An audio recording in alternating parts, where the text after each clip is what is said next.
am one of the owners of Butterfield Acres Children's Farm.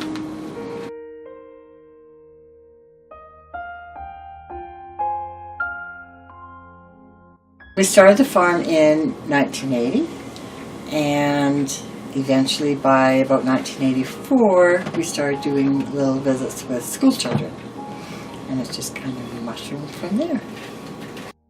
One of my very good friends, Miriam, was a school teacher at Beddington School here in Calgary, and she phoned one day to see if the teachers at her school could bring 60 kids out to our farm for the day. Her farm was further out and they actually wanted to go to her farm, but she said, I know someone closer. So we thought, sure, we'll have to keep them awfully busy, but we could do that. And so Miriam and I put our heads together and got some input from the other teachers at the school. Came out with a very fun program. And the next year they wanted to do it again. And it had been so much work the first year, we kind of talked it over and thought, maybe there's other teachers who'd like to do this if we're going to go at all this work. So anyway, that was the beginning, and things just have grown and developed from there.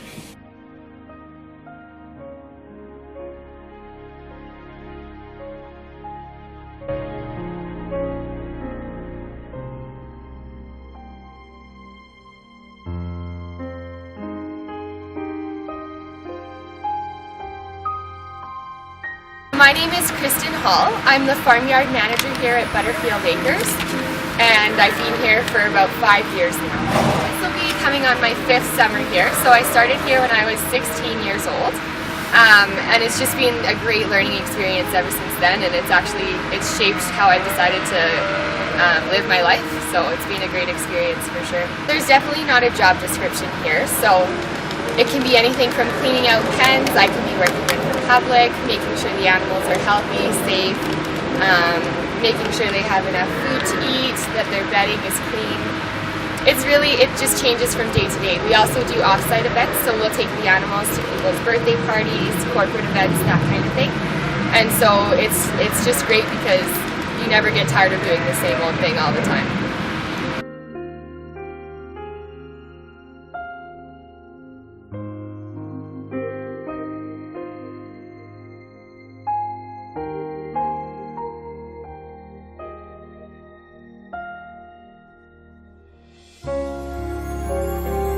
Wintertime, it really depends on what kind of animal we're talking about here. So we do keep most of our animals year round. We do have the capacity and we do have the materials needed to ensure that they're warm enough. So we make sure that their pens are nice and strawed up and that their barns are strawed up so that they're nice and warm. And most animals do develop a winter coat. So they actually prefer to be in the cold because sometimes the heat of the summer can be just as bad as the cold of the winter. So they're usually just fine for that. That being said, we do sell some of our animals that we do not have the capacity to take care of. So they'll go to the auction mart or perhaps to a different farm. But we try to keep as many as we can, obviously, because we're just as attached to them as everyone else is. And we try and stay away from smaller animals, so that's your piglets, your chicks, that kind of thing, because obviously they'll struggle to stay warmer than the bigger ones.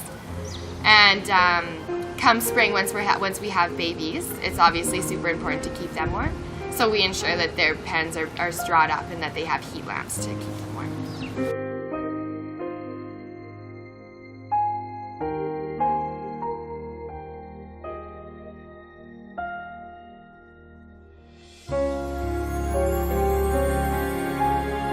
It's been full of challenges.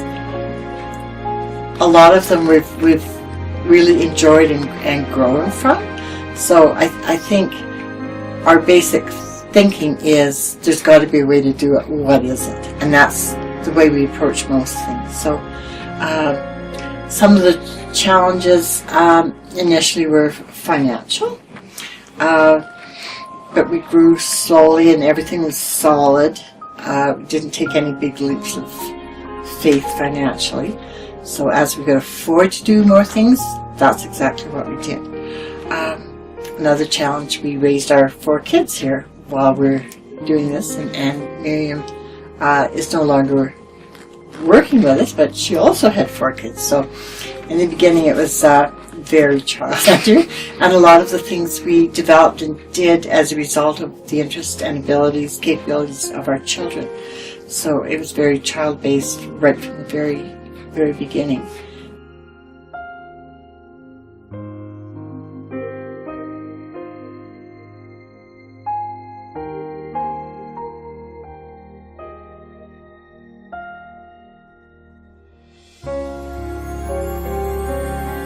We've had big support from the public as we've gone, and from many child-centered organizations. Many groups come during the summer now with their day camp kids coming to do some activities here. Big support from parents throughout the Calgary area with our day camps as well. So I would say we enjoy a wide base of support. I think a lot of people understand and appreciate that just wonderful connection that kids have with animals.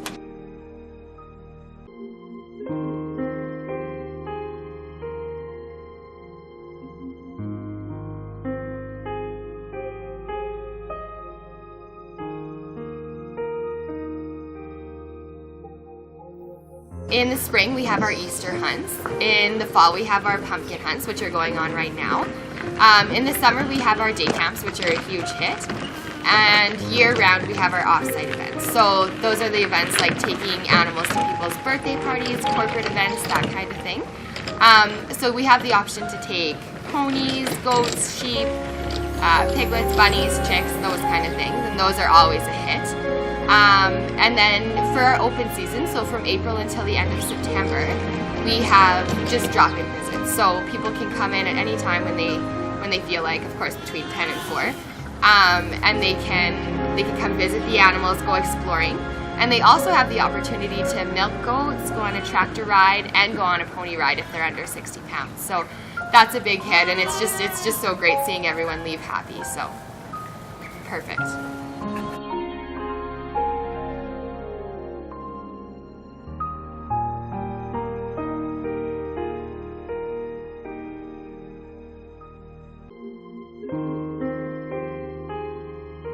Our staffing definitely depends on the time of the year.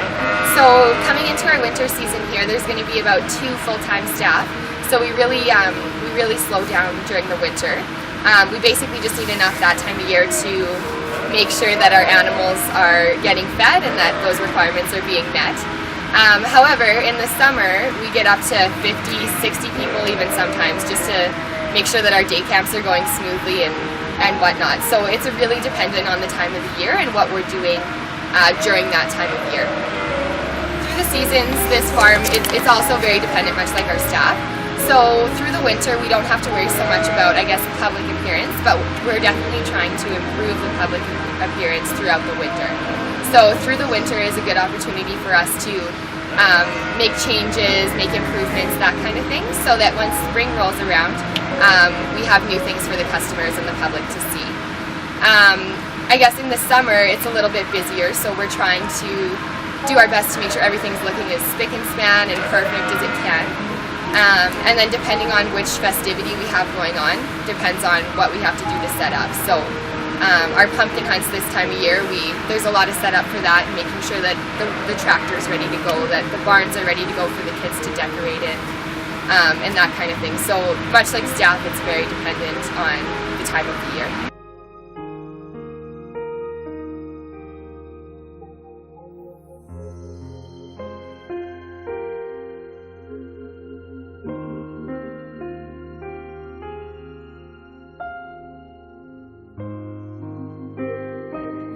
We're just so privileged to work amongst the animals. We've got amazing staff.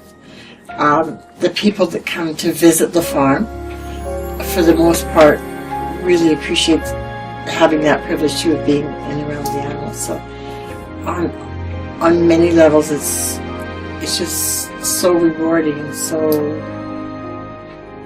just such a positive environment to be in. Yeah, so I sort of get the feeling that I'll be here till they drag me away or carry me away.